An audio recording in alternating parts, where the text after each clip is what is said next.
Здравствуйте, дорогие друзья! Сегодня у нас 5 февраля, понедельник. Как всегда, последние новости, которые, с моей точки зрения, являются главными на настоящий момент. Ну и, скорее всего, номер один из таких новостей является высказывание Владимира Зеленского, которое он сделал в интервью итальянской телерадиокомпании «Рай». Эти высказывания получили огласку, комментарии в СМИ Соединенных Штатов, хотя, по моему глубокому убеждению, лучше бы их не было, и высказывания этих комментариев, потому что, ну вот лично у меня такое впечатление, чем больше он в последнее время говорит, тем больше это похоже на саморазрушение. Ну, например, крупнейшая телекомпания США NBC сообщает, украинский президент подтвердил, что подумают об увольнении генерала Залужного. Возможность увольнения популярного генерала вызвала бурю в Украине и восторг Кремля в преддверии второй годовщины войны. Вот вам результаты, два самых главных.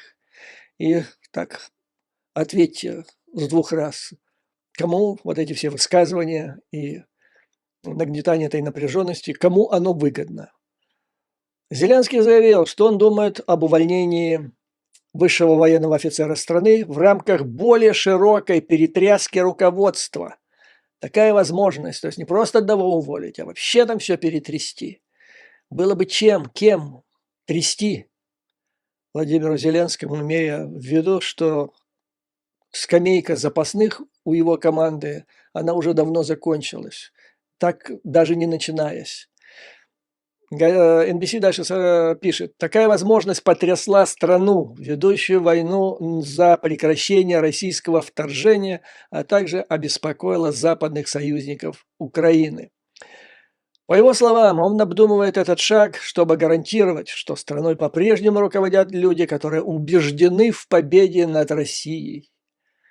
Цитата: «Необходима перезагрузка, новое начало», – сказал Зеленский. Речь идет не об одном человеке, а о направлении руководства страны.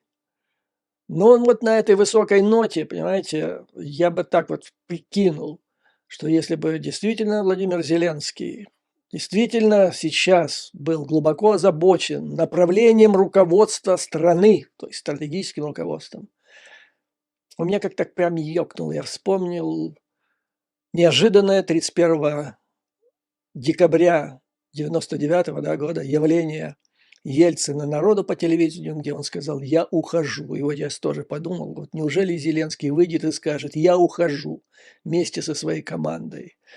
Но я думаю, боюсь, что так это не произойдет.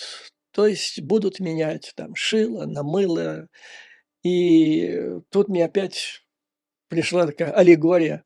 Вспомнилась с детства одна из любимых с детства басен о том, как проказница-мартышка, осел, козел и косолапый мишка затеяли сыграть квартет.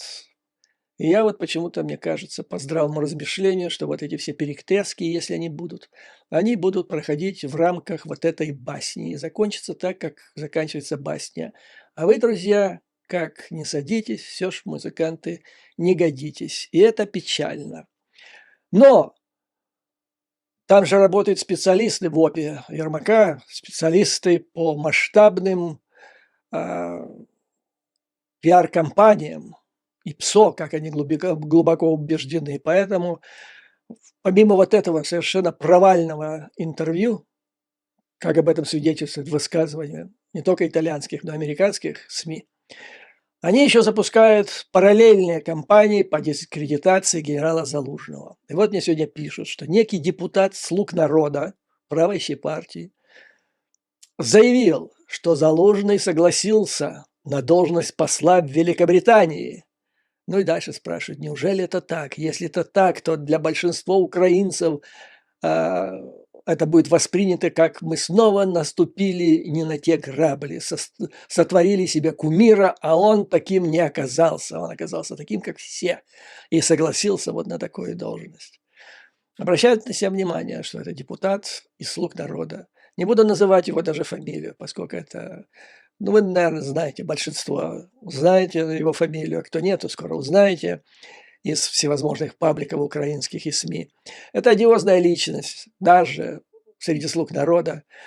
Это, как говорят, это российская консерва и большой почитатель картофельного фюрера из Беларуси Лукашенко.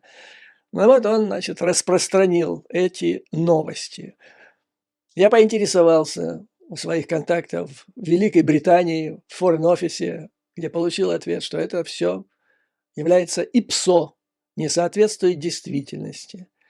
И очень, ну, понимаете, это чрезвычайно грязная игра, которая, очевидно, проводится против, как пишут американские средства массовой информации, героя украинского народа в самый ответственный, сложный момент, не просто потому что война, именно сейчас в этой войне наступил сложнейший момент. Чем занимается квартет?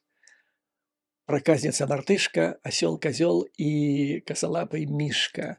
Они затеивают смещение Залужного. Вот вам и все. Вот в этом и вся характеристика того, кто управляет, по иронии судьбы, Украиной в настоящий момент. Я просто могу только надеяться, что это не будет длиться очень долго. Это нужно заканчивать. Потому что, ну, и на внешнем фронте не просто идет, а если тут еще с внутреннего фронта пятая колонна так поджимает, то очень сложно в стране бороться с таким давлением с обеих сторон. А в это время, значит, в Соединенных Штатах произошло то, что мы с вами ожидали вчера поздно вечером.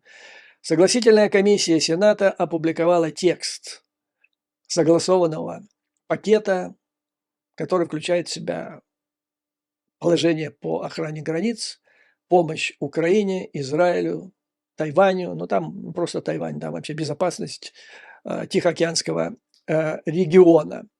Кроме того, вот я вам огласил неожиданные цифры опроса общественного мнения, который накануне провела компания NBC, которая показала, что у Трампа колоссальный отрыв.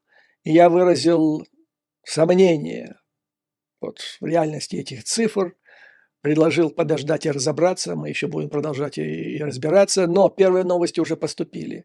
Значит, критики, специалисты по опросам общественного мнения ознакомились с подборкой, которая была использована для этих выводов, для этих цифр. Там было опрошено около 1000 человек, и оказалось, что подборка сделала, ну, с определенным уклоном.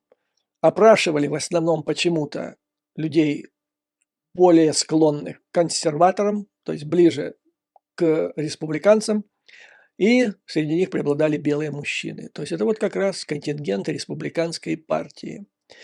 Поэтому вот получились такие цифры. Опять-таки повторяю, это не окончательный, так сказать, приговор этим цифрам. Будем дальше наблюдать с вами, имея в виду, так сказать, с более широкой картины или точки зрения, что за последние 20 лет республиканцы не выиграли ни одних выборов, если иметь в виду общенациональные.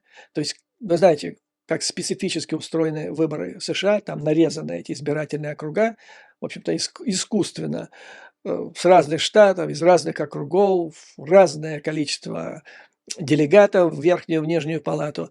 Но если посчитать, сколько голосов было всего отдано по всей стране кандидатов от демократической и республиканской партии, то окажется, что за 20 лет демократ, то есть ни один республиканец не выиграл этих выборов, чтобы стать президентом.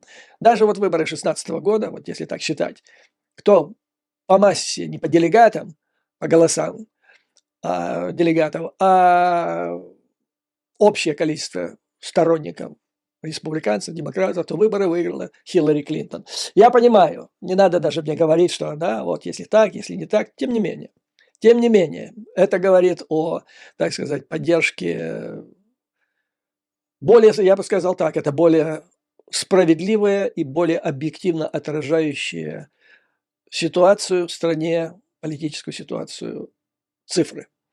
Тем временем, значит, как я сказал, сенаторы достигли компромисса, обнародовали этот текст, но еще до того, как они это сделали, раздавались поистине истерические крики, прежде всего с Палаты представителей, прежде всего представителями МАГА, коим является спикер Джонсон, ну а также другие там лидеры республиканской фракции, такие как Стефаник, Скалис там и прочие. То есть они объявили, что, кстати, еще не зная этого текста, они уже кричали, что у него нет никаких шансов, и они даже не будут его рассматривать. Ну что, значит, вы, наверное, слышали мнение многих уже аналитиков, блогеров, обозревателей. И я так, некоторые из них услышав с утра, услышал там в основном пессимистичные нотки на предмет шансов этого законопроекта. И вот что я вам хочу сказать. То есть прежде всего по поводу пессимистических нот. Не надо раньше времени сливать воду. Вот вы посмотрите, казалось бы, американцам. То есть для нас это жизненно необходимо, чтобы была эта помощь, правильно? Вот смотрите, американцы, которые сторонники помощи Украине, они бьются как тигры или львы на баррикаде. Тот же Шумер, да тот же МакКоннелл, лидер республиканского меньшинства в Сенате. Все те, которые участвовали в разработке, сенатор Ланкрофт, они борются за это до конца. То есть если слить воду раньше времени, то, естественно, результат будет отрицательный. Надо биться до конца. Вы помните меня? Вот что меня поразило, когда впервые канадские сильнейшие профессионалы в начале 70-х годов впервые встретились со сборной СССР. Это то, что они всегда играли до последней секунды. Бились до последней секунды. Так и надо делать. То есть здесь решается масса вопросов. Во-первых, Сенат для того, чтобы иметь шансы на прохождение этого законопроекта в обеих палатах, ставится цель. Голосование, которое произойдет в Сенате в среду, это намечено, желательно собрать не менее, лучше большинство, это минимум, а лучше, то есть большинство это больше 50 голосов, а лучше где-то около 70. То есть это будет свидетельствовать о том, что примерно половина, как минимум половина республиканской фракции, их 49 человек, присоединились к демократам, и тогда спикер, это Джонсон, окажется в очень затруднительном положении. На него, как считается, будет оказано огромное влияние, потому что, получится, что нижняя палата просто саботирует двупартийную позицию высшей палаты. И это делается только для того, чтобы обеспечить вопрос, который Трамп хочет сделать своим центровым в предвыборной кампании. То есть ради него, этого человека, будет подвергнута опасности вопросы важнейшие национальной безопасности Соединенных Штатов Америки. Дальше я вам расскажу, в чем состоят эти проблемы национальной безопасности. Итак, борьба будет идти до среды, включая о том, чтобы набрать в Сенате за этот законопроект 70%, 70 голосов будет хорошо. Потом оно идет в Палату представителей, имея в виду, что на нее будет оказано давление. Она будет извиваться, пищать, кричать, потому что Трамп однозначно сказал: никакого законопроекта о границе. Это разоблачает то, что он сейчас говорит и пишет. Это разоблачает позицию его двусмысленную, двуличную и всех его последователей. Потому что это не затеяли. Кстати, надо сказать, там некоторое заблуждение есть, что вот Байден сделал ошибку, он включил в помощь Украине еще вопрос о границе. Это не он включил. Белый дом в этот пакет включил 14,5 миллиардов. Но это не был вопрос о законе по границе с Мексикой. Просто по умолчанию включили и добавили туда 14,5 миллиардов для того, чтобы нанять тысячи дополнительных офицеров пограничной службы, иммиграционной службы, затем этих самых судей, специальную аппаратуру, вот это и все. Это по указанию Трампа республиканцы подняли этот вопрос о том, что это должен быть политический вопрос. И 3 месяца это все обсуждали. И теперь оказывается, что все это не надо. То есть вопрос так стоит, они разоблачают себя, что они готовы еще год подвергать страну опасности, вторжения, как они называют, террористов, деятелей наркокартелей и прочих опасных личностей в Соединенных Штатах Америки только для того, чтобы Трампу об этом можно было говорить. Первый вопрос – саморазоблачение в ходе предвыборной кампании. Второе – раскол республиканской партии. Он идет и между палатами уже, и внутри палат между различными фракциями республиканской партии, между так называемыми маговцами, трампистами и между так называемыми рейганистами. И вот в среду мы увидим реальное положение ситуации, более-менее реальное положение в республиканской партии. Кто там такие трамписты и кто такие рейганисты, потому что до сих пор говорят, что так, больше рейганистов. Их большинство, это люди смотрят в будущее, геополитики и так далее. А вот мы посмотрим на результаты, и сразу станет все ясно, во что превращается республиканская партия, потому что есть пессимистичные оценки, что вот эти рейганисты в связи с изменившейся демографией сторонников республиканской партии в США, о которой я вам говорил, она превращается из партии людей с высшим образованием, людей с более высокими доходами, чем средние, людей, проживающих в городах, и людей, которые работают на государственные структуры, на крупные корпорации. И это была корпорация, то есть это партия в том числе и прежде всего военно-промышленного комплекса. Так вот, сейчас говорят, это было раньше, а сейчас говорят, это уже не то. Совсем другая демография. Поэтому посмотрим. Вот сразу станет ясно. В среду, по большому счету, станет ясно, что такое демократическая партия. А это нам даст ответ на то, какие могут быть, скорее всего, результаты президентских выборов этого года. То есть Митч МакКоннелл, лидер лидер республиканского меньшинства в Сенате, который пошел на то, чтобы поставить на голосование этот вопрос, он имел в виду, скорее всего, хотя он это не называет, разоблачить, раздеть до нога перед всем честным народом трампистов, при помощи этого, по возможности, очистить партию, это ее последний шанс, очистить партию от трампистов, от этого Трампа, ну и посмотрим, что дальше будет. Ну, а что касается нас, это нас напрямую касается, потому что нам никак не нужен, то есть украинцам и друзьям Украины никак не нужен Трамп президент в следующие 4 года. Нам нужно, чтобы он проиграл. Вот внесение этого законопроекта создает такую возможность. Я наблюдаю, что происходит сейчас в Твиттере. Тот же Джонсон. То есть он себя полностью, человек, который изображал себя святошу, он сейчас полностью в Твиттере, вот если посмотреть, там страница есть, я вам приведу ее в ссылке, можете зайти. Там на русском, на украинском полно постов. Он теперь там проходит. Вся его страница превратилась в пародию, в дичайшую критику на него. Он теперь проходит там как московский Майк. Там есть коллаж, фотография разрушенного российской ракетой многоквартирного дома в Украине. Все в дыму, в огне, а на фоне, а впереди, значит, физиономия улыбающейся спикера Джонсона с надписью «Это сделал я». Следующая картина, там плачущая украинская женщина, потерявшая кого-то в ходе одного из таких обстрелов. И опять него. Я здесь якобы ни при чем, но я против помощи Украины. Короче говоря, его там обзывают ведущие аналитики Соединенных Штатов. Вот мне бросилось высказывание Кита Олдермана. Это один из ведущих аналитиков, я уж не помню, на какой компании работает, по-моему, MSNBC, он написал там коротко: мы те мерзавцы должны вышвырнуть из Конгресса. Его там называют путинской путаной. То есть дичайшая волна идет вот в последний момент. В этой связи, господа, хочу призвать, у кого есть возможность, сейчас очень важно, если кто работает в Твиттере, идите на эту страницу и добавьте своих мыслей, свое отношение к этому человеку. Пусть они понимают, что так просто, значит, работать на Трампа и скрывая это, они же не говорят, мы работаем на Трампа. Джонсон говорит, я работаю, я принимаю решения. Так вот, значит, разоблачайте их.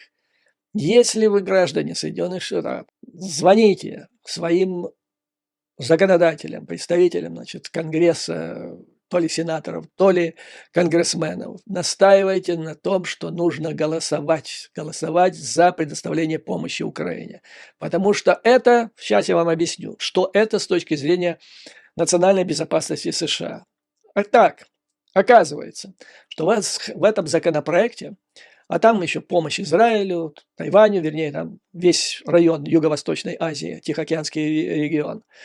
Так вот, хотя вот то, что я дальше перечислю, там не упоминается как отдельная статья, но в результате оборонная промышленность США получит 35 миллиардов долларов, если этот законопроект по Украине будет принят. 35 – это бум для ВПК Соединенных Штатов Америки.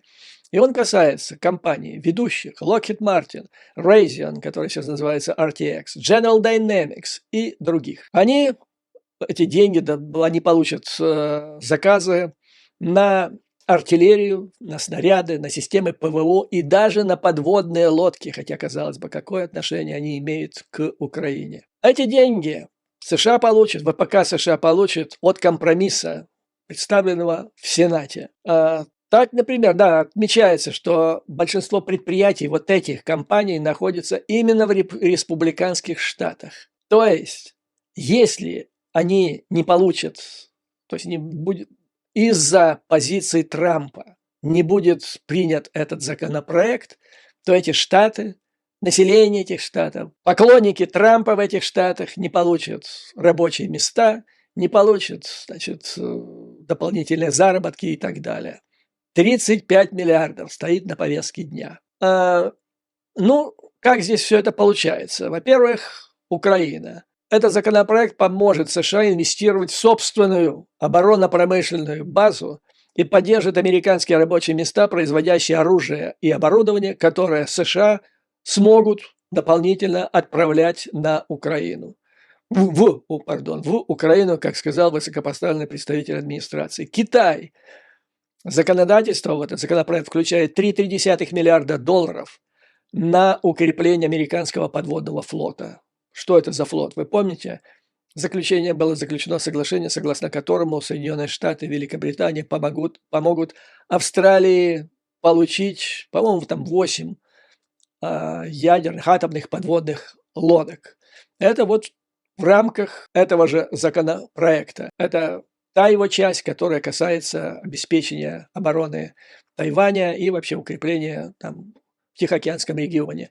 Тайваню там где-то около 14 миллиардов отводится денег. Вот это будет там, в этой статье. Ну и затем примерно 2 миллиарда долларов для пополнения запасов тех в арсеналах США, откуда были взяты вооружения, уже поставленные Тайваню. Вот примерно то, что происходило в Украине. Ближний Восток.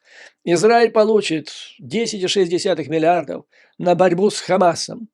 На 4 миллиарда из них будет потрачено на оборонительные системы «Железный купол» и «Проща Давида», которые производятся компаниями Rafael и Raytheon, или как это называется сейчас, RTX.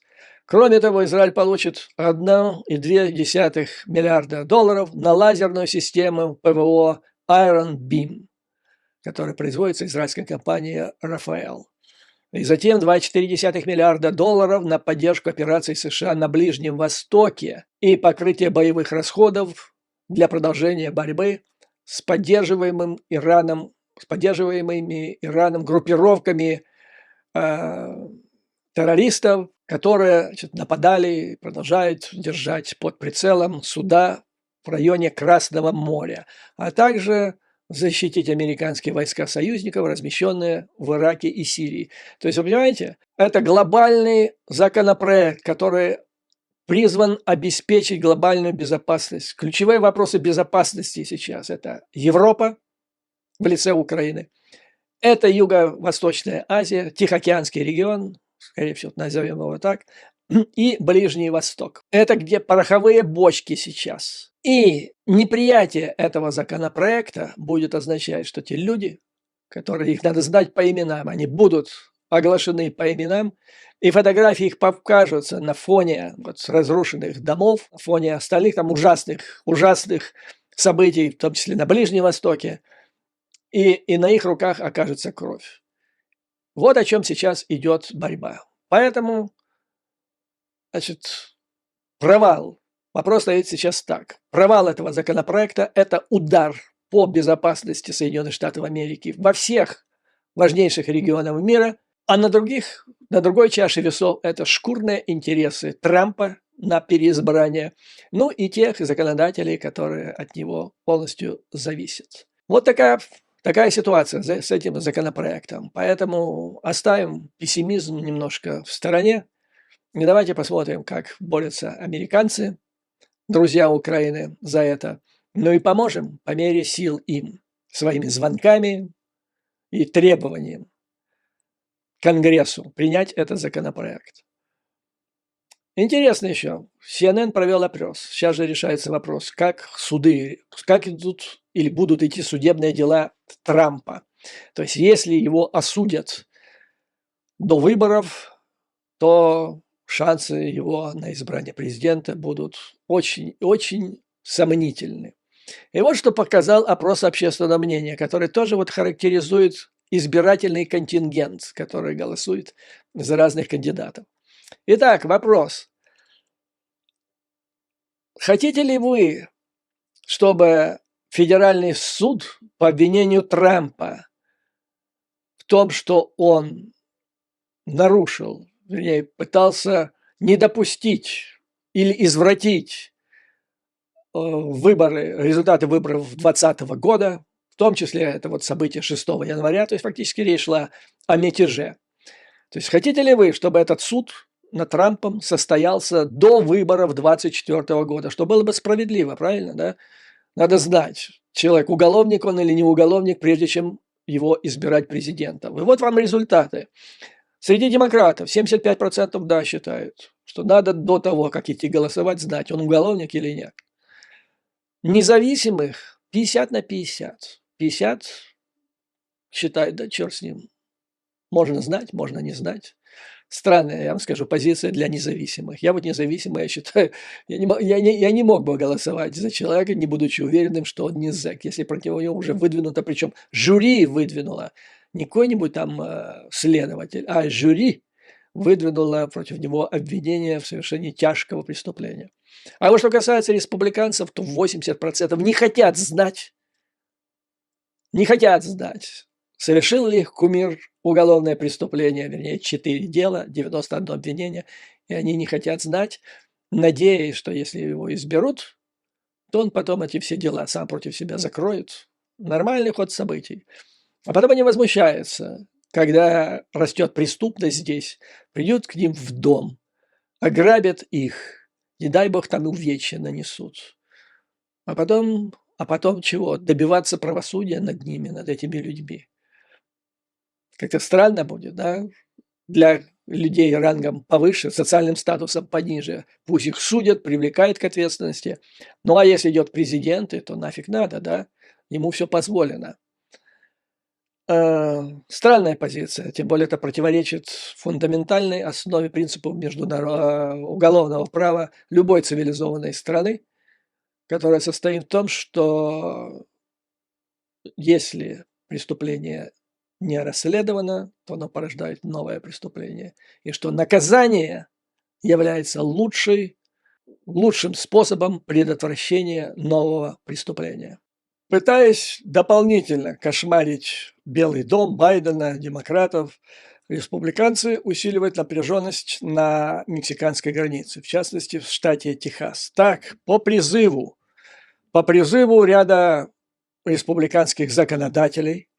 Затем этот призыв был поддержан в соцсетях представителями, как их называют, христианских националистических организаций, а также на интернет-форумах белых националистов. Вы думаете, белых националистов, так скоро до Ку-клукс-клана дойдет.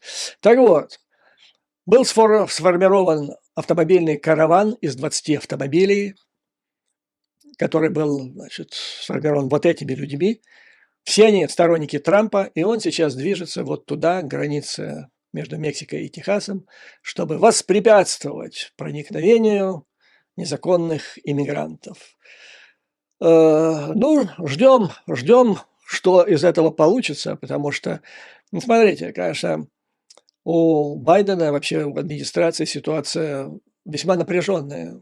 Шишки сыпятся со всех сторон. Это Ближний Восток. Это теперь вопросы в Конгрессе. Это ситуация на границах, которая вместо того, чтобы решать ее, вот сейчас при помощи закона, законодательства, предпринимаются совсем другие действия, которые вместо того, чтобы остудить обстановку, наоборот, ее накаливают.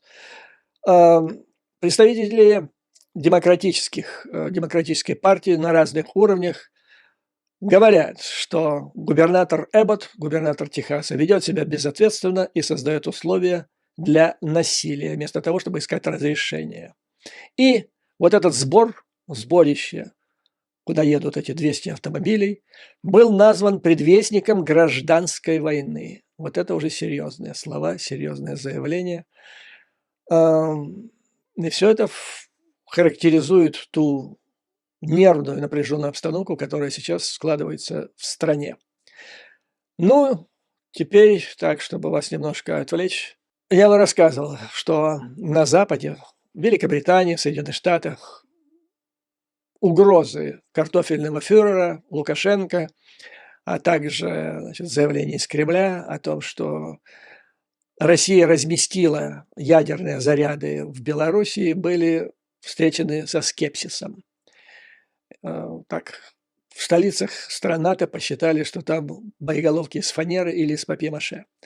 Но, чтобы наконец-то заткнуть глотки этим любителям потрясти ядерными причиндалами в Москве и в Минске, Великобритания и Соединенные Штаты первые объявили о разворачивании ядерных боеголовок Б-61-12, о которых я вам рассказывал, в графстве Саффолк в Англии, что в Москве было воспринято весьма болезненно. И теперь дополнительно вдогонку новость. Великобритания собирается провести первый с 2016 года запуск ракеты Trident-2 D5 с своей подводной лодки «Вангард». Это одна из 4 ядерных подводных лодок, которые имеются на вооружении Великобритании. До этого она 7 лет проходила модернизацию в Плимуте. Эта модернизация обошлась в $500 миллиарда. Всего лодка стоит 4 миллиарда. И она произведет запуск, как сообщается, от мыса Канаверал, от Флориды, побережья Соединенных Штатов, там где-то 90 миль от побережья ее запустят. И она полетит, как говорят, где-то упадет в Атлантический океан между Бразилией и Западной Африкой. Но ушлые журналисты британские утверждают, что она упадет где-то поблизости не Западной Африки, а северо-западной Африки, где-то поближе к Дакару. Отмечается, что это подводная лодка, не подводная лодка, а ракета. Хотя она достаточно старая, это самая сейчас является мощной, работающей ракетой вот такого класса в мире. Она совместно американско-британского производства. Ее скорость достигает 29 километров в час. Прошла 7-летнюю модернизацию.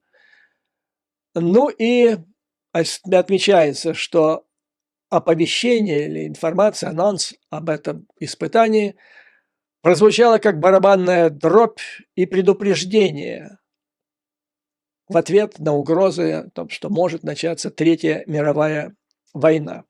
Мощность этой ракеты, то есть на каждой подводной лодке могут размещаться до 16 ракет Trident-2, они навели много шума еще во времена, в 90-е годы, когда Советский Союз еще трепыхался и пытался соревноваться в ракетах и подводных лодках Соединенными Штатами Америки. Это вот были последние, так сказать, всплески этого соревнования. То есть можно сказать, что эти Trident-2 и похоронили Советский Союз. Он надорвался пупок просто, не смогли экономически справиться со строительством адекватных ракет.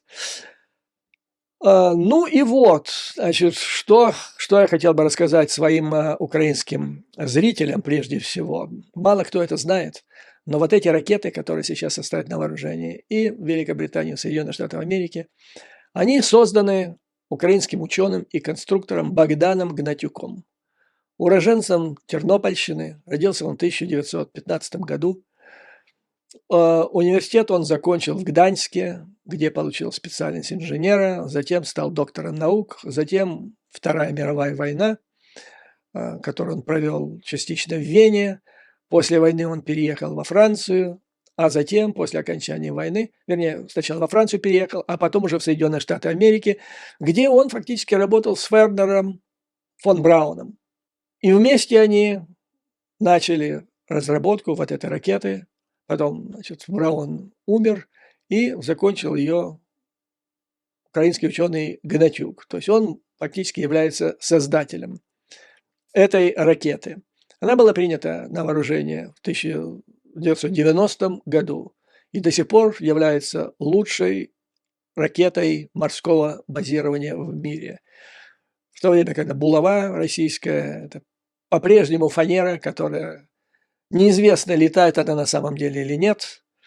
А вот Trident 2 успешно функционирует.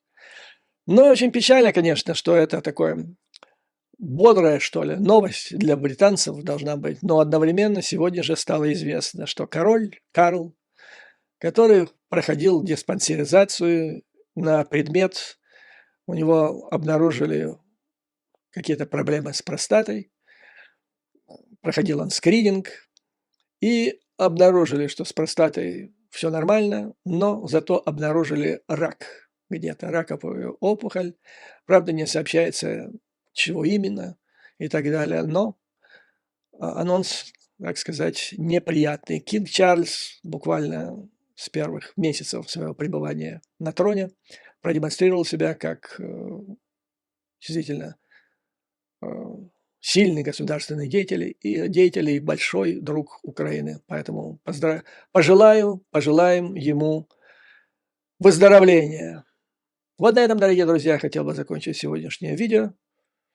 И, как всегда, слава Украине, ее вооруженным силам. Враг будет разбит, победа будет за нами.